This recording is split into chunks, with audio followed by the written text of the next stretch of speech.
Hola, ¿qué tal amigos? Tengan todos ustedes muy buenas tardes. Bienvenidos a su programa Expresión Latina, su programa semanal. Ya saben que tenemos aquí de conversación en el canal 22 y también en nuestro propio canal de YouTube, en nuestro canal de Facebook. ¿Qué tal, Mario? ¿Cómo estás el día de hoy? Muy contento de estar nuevamente aquí. Obviamente que tenemos un invitado muy especial que vamos a presentarlos, ¿verdad? Exactamente. Y lo vamos a hacer en inglés ahora, así que porque él no habla español. Okay. So we are going to switch now to the English language. We are very lucky and pleased to have with us today our candidate Paul Theobald, who is a candidate for the Democratic Party for District 3. So Paul, thank you so much for being in here today. Welcome. Thank you for the opportunity. I appreciate it. So we know that you have to draw more than 3 hours, is that right? Yes, it took that long because of a little bit of traffic in Omaha, but I wanted to thank you for switching over to English. Absolutely. You've probably, or maybe you've heard the expression, if somebody speaks 3 languages, they're trilingual. Yep. If they speak 2 languages, they're bilingual. Yeah. If they speak 1 language, they're American. I'm an American, I'm afraid. We are so pleased to have you here, so thank you so much, because we know that you are in a busy season, a busy time when you are working on your candidature. So please give us a background about yourself, who you are, your family. Sure. I'm a very rural person, and as you know, the 3rd District is a profoundly rural congressional district. It's huge. Yes. Yeah, it's actually larger than England and Scotland combined, so it takes a while to get around. But I'm a descendant of farmers on both sides. My dad's dad rented farms, and my mom's dad actually owned a small 160-acre farm, but he died as a relatively young man with no sons, so there was no familial route into the farming profession for me, or for my father for that matter. He became a rural mail carrier, and I became a teacher. And I taught in rural public schools, and I taught in rural universities. Spent a big chunk of my career at Wayne State College here in Nebraska. That's where we raised our kids. They're all graduates of Wayne High School, a couple from Wayne State College, UNL, so on. But yeah, I went and taught in rural public schools, and when I got to the university, I started doing research about the rural experience. And that really brought me to all corners of the country, helping rural people defend their small cities, small towns, schools, or small schools.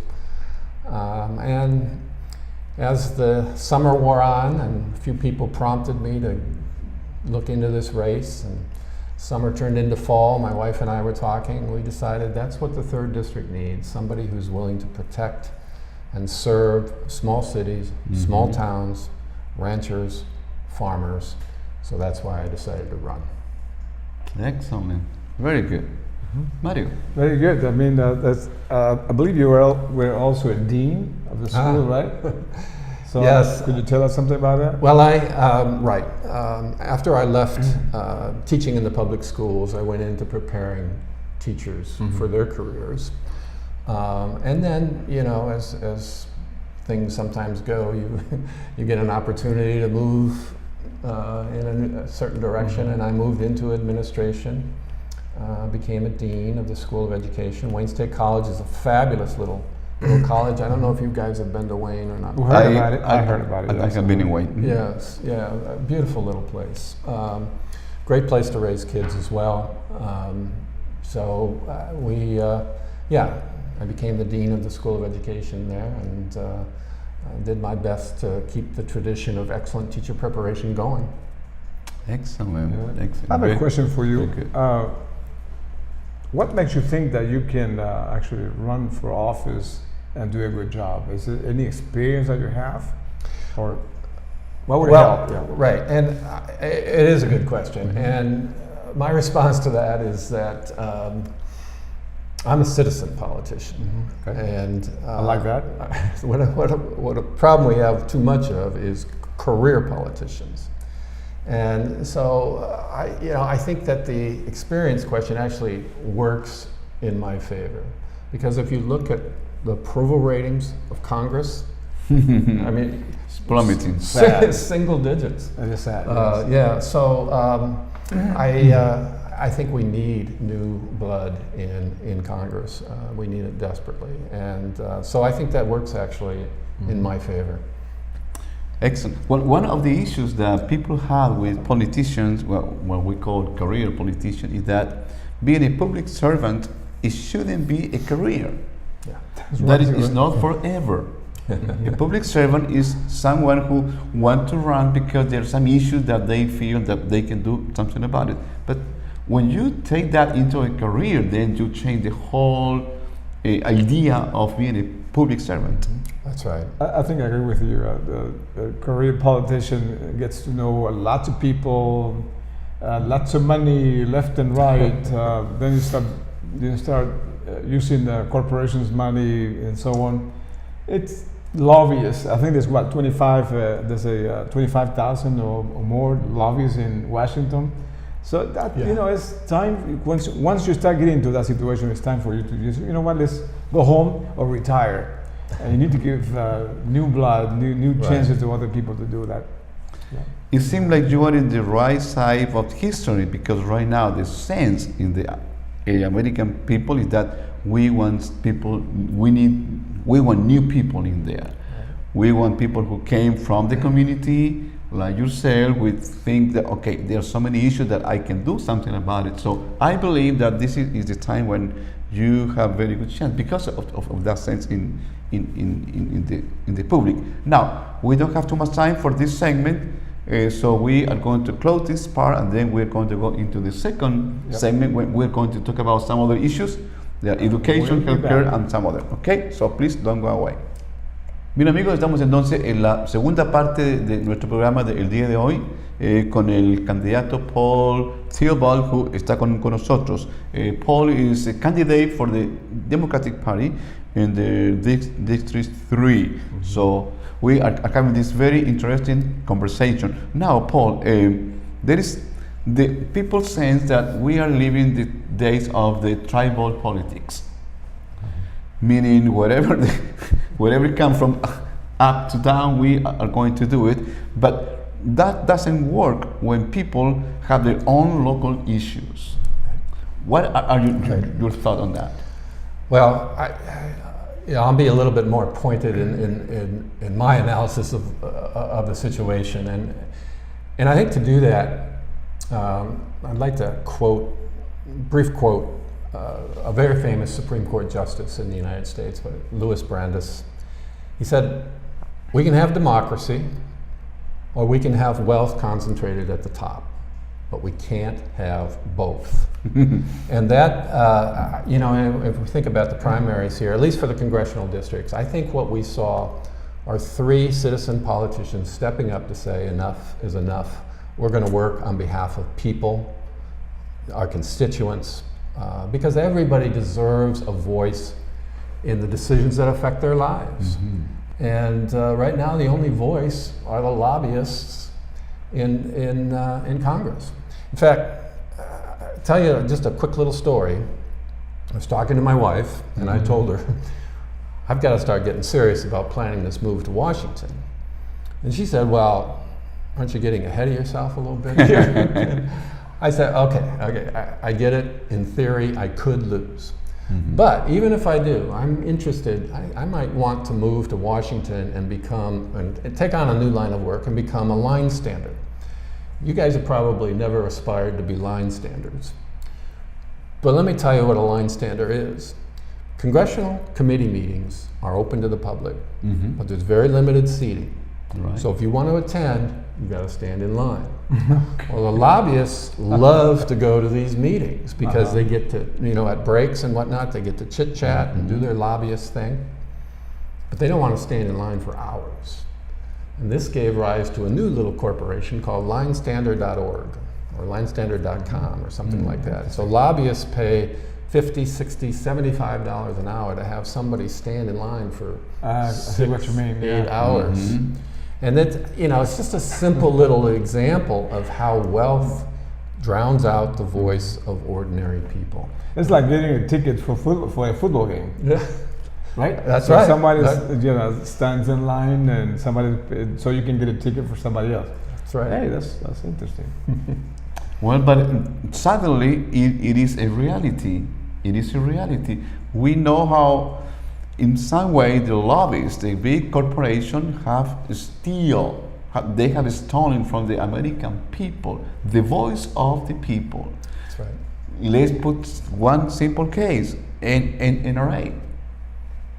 The national. The big National percentage of the American people have voted for a decision, for laws, and here we are.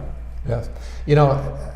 And I would even say the majority of NRA members themselves, not the leadership, that's a different story altogether, but the majority of NRA leaders or members are for responsible gun control. I think so. Of course. They don't want to see their children massacred in schools Of and course. things like this. So why do you think then? Why do you think the NRA, the leadership and everything else, are trying to do? I think there's something else behind all of this. I have an idea, but I don't want to see. Why do you think they're doing that? If the majority of the members, they don't agree with that, and only a few of them, they're completely pro weapons of war, basically. Why do you think that is? Well, I think it's all about profit, corporate profit, shareholder profit. Background checks, majority of NRA members support that. A vast majority of the American public, obviously, supports that. But that would inhibit impulse buying. And they don't want to do anything that's going to inhibit a single sale. Because people want a common sense, law. You respect the Second Amendment, people have the right to bear arms, it's in the Constitution. But that's one thing, and a kind of mass destruction, those machines, killing machines, is something totally different. So. You know what a bazooka is, right? Yes. Okay. Can you imagine me walking with a bazooka? Well, it's I got the rights to do that. Then next, what are you going to do? Laser beam or something? Come on. Let's talk a little bit about the primaries. Around the country, there is this big new wave of new people coming in, especially women, in the largest number ever in history. So that is people are sending a message to Washington. Cara Eastman was just elected here in our district. Any thought on this? Well, I think you've hit a trend that's blatantly obvious, and we just proved it here in Nebraska. They proved it in Pennsylvania, all across the country. And I think women are tired of having men make policy on their behalf because we don't do it very well. I think it's time for us to, turn, for instance, decisions related to reproductive health, reproductive rights, and so on. Males shouldn't be making those decisions. Women should be making those decisions. And I think they're standing up and saying, absolutely. The other thing I would say about it, just very quickly, is that I applaud the women standing up. I think if we had more women in government, we would be far better off. We get away from this my nuke button is bigger than your nuke button kind of thing. But anyway, I completely agree with you. I think it's the time to give women that choice or that possibility of becoming leaders in Washington and change whatever is wrong with Washington. This is the best time to do it. So I think whoever is running for office, do it and go to Washington and fix this problem. We welcome you again to our third segment today in Expresión Latina with the candidate Paul Theobald, who has been talking with us. We are having a very good conversation. We are talking about different topics that are relevant to the whole community. And one of the topics that I would like to talk about now is education. You are an educator, so I am. So it's matter to teach medical students. Exactly. And, I used to teach residents. So yes. The Secretary of Education, Betsy DeVos, is a big fan of charter school. What is going to happen in there is that a good chunk of money that is going right now to public school are going to be taken away, going to the charter school. Charter school, yeah. What is your thought? Well, my opinion on that is that it absolutely needs to be stopped. We can't do that. First of all, I want to point out, though, that the United States is one of just 2 or 3 nations in the world that spend significantly more per pupil on the children of the wealthy than we do on the children of the poor or the middle class. That is simply unconscionable. We've got a 19th century funding system, basically, that got augmented a little bit with state input in the 20th century, but it's outdated. We need to seriously rework how we fund public education in this country. The last thing we need to be doing is diverting funds from public schools to charter schools.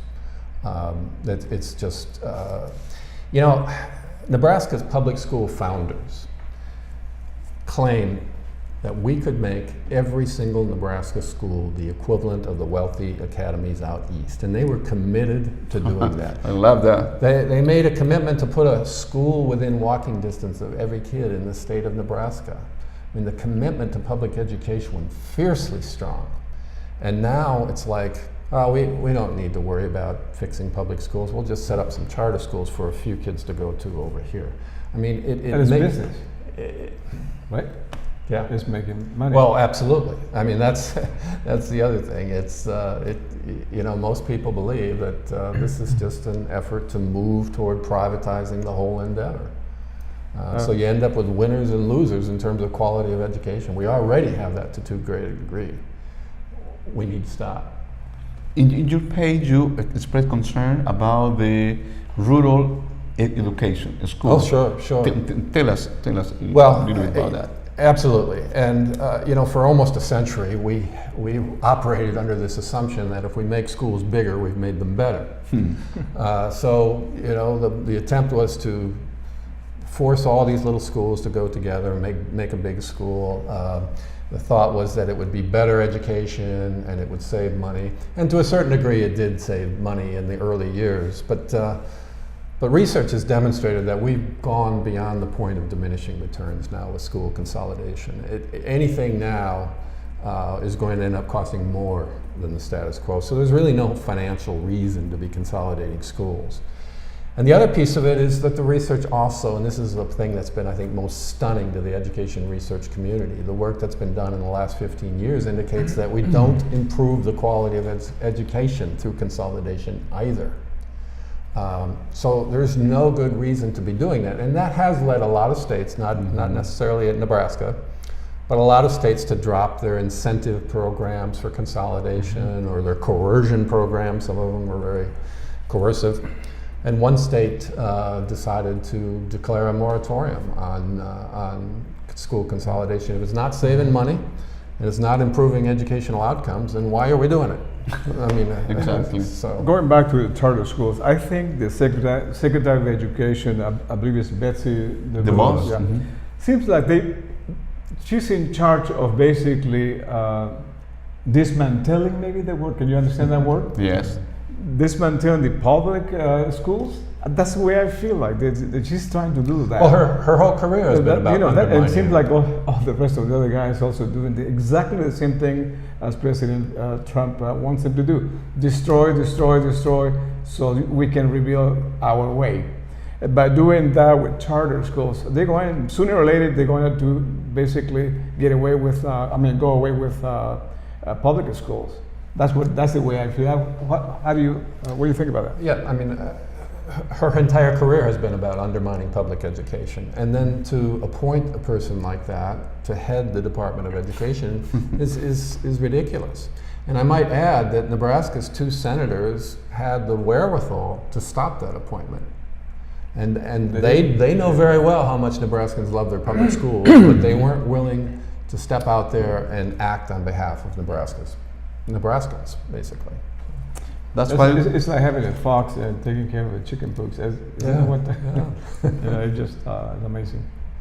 that is why people everywhere are asking for new thought, new people in there, new people in office. People are tired of the same mentality, and that's why we need new blood. And honestly, Paul, you are a newcomer in politics at all or not? I'm sorry. Are you a Newcomer in politics? Mhm. I am. I absolutely am. And the truth of the matter is, I'm proud of that fact that I'm willing to step up as a citizen politician because I think that is exactly what we need now. We've got to get away from this system that we have where you go into office, as you said, you stay in office, you accumulate this huge campaign fund from outside corporate shareholders, from corporate PACs, and all of this stuff. And look at my opponent. He had what, 4 challengers? He drowned them. Yes. He absolutely drowned them with money. Yes. Yeah. So I like the word citizen politician. It's so powerful, you know what I mean? That's exactly what we need, a citizen politician. It doesn't matter from the left or the right, Republican, Democrat, it doesn't matter. So I think we need to, we hope that this is going to happen in our democracy in the United States. And that's what we're going to do. Thank you. We're getting now into our last segment of this program today, Expresión Latina, as every week, bringing to you the topic that you are interested in. Today, having this very special program with candidate Paul, tell me with your Theobald. Theobald. Okay, District 3. He's running by the Democratic Party. Another important topic to talk before we finish today would be healthcare. In your page, you are presenting your plan. Please tell us about your idea. Sure. I'm talking about representing the 3rd district. The residents of the 3rd district are not wealthy, and they can't afford health care in this country. And by the way, my opponent voted dozens of times to do away with health care and actually raise the price of health insurance on his own constituents. So, I mean, we can't do that. The 3rd district is disproportionately self-employed. And disproportionately employed in very small companies. And as I said, we're not wealthy. We can't afford it. We've got to have affordable health care. A lot of farmers, right? Absolutely. Farmers, of ranchers, self-employed individuals. And the number 1 cause of bankruptcy for all of them is serious illness in the family. It's a terrible problem. And right now we have a broken system. We have a system. Definitely, yes. We've got a pharmaceutical industry that's all for profit. We have a health insurance industry that's all for profit. We have large hospital networks all for profit. They're all charging what the market will bear. And it makes our system far more expensive than any other system on the planet. If you think about it, those corporations are bound by law to maximize the profits of their corporate shareholders. So what that really means is that a health insurance company has got to charge as much as they can and still sell their product for premiums, and pay as little as they can for claims and still sell their products. I mean, you have been, now you're a physician, so you may know a little bit more about this, but I know in my family, I know people that I talk to have experienced going to the doctor says, I think we ought to do a CT scan. The next day, the doctor's office calls and says, well, your insurance company won't pay for a CT scan. And that's just, I mean, I would rather have my physician making those decisions. Exactly. Right. Than an accountant or something in a cubicle. So I am absolutely an unapologetic advocate of Medicare for all. I think we can work to bring down the cost of healthcare that way and actually put money back into the pockets of 3rd district residents, because they're paying, they can't afford to pay what they're paying right now. So basically, the healthcare in the United States, it's a privilege, is it not? Well, that's the way it's. And that is not fair. If you don't it's have money, absolutely, if you don't have money, you'll die. Right. You know. And if you're not going to believe that healthcare is a right, then you have got to be willing to allow people to suffer needlessly, or you've got to guarantee that they've got a job that will pay for healthcare. Because if you believe that healthcare isn't a right, then you're condemned to doing one of those 2 things. Either letting people suffer or making sure that they have a job where they can pay for it. I believe healthcare is a right.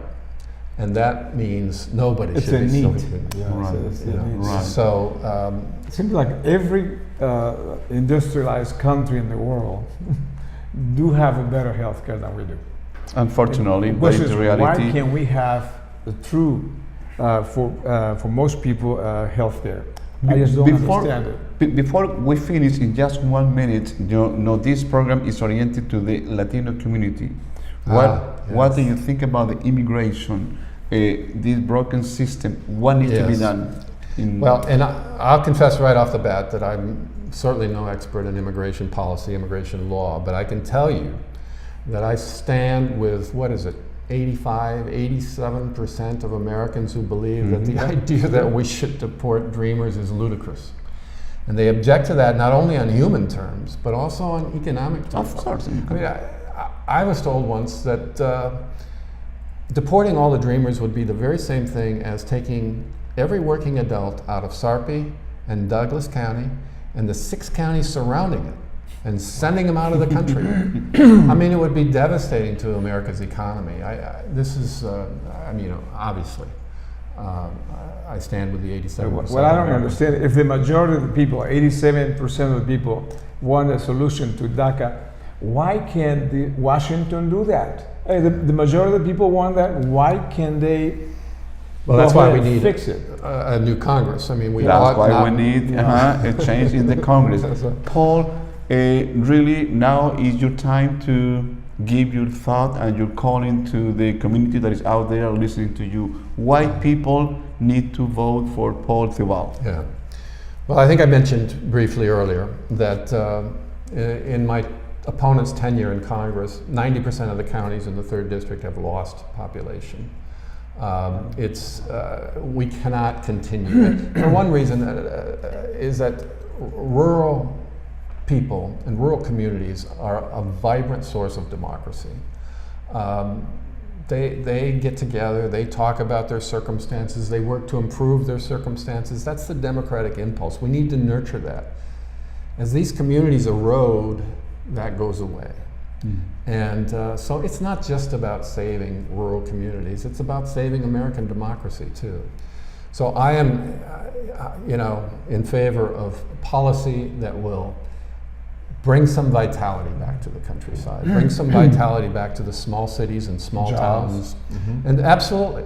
Without And that- jobs, you got nothing really. That's right. So we need robust rural business startup programs, and incidentally, in Trump's proposed budget, he zeroes out all of those programs that existed, and there were not nearly enough as it is. But yeah, we got to bring vitality back to the countryside. That's what my campaign is all about. Well, we wish you the best. You are more than welcome to come anytime here back, okay? Thank you. Thank you, You're sir. a true citizen politician. And I like that word. Thank you, sir. Thank you. Thank you.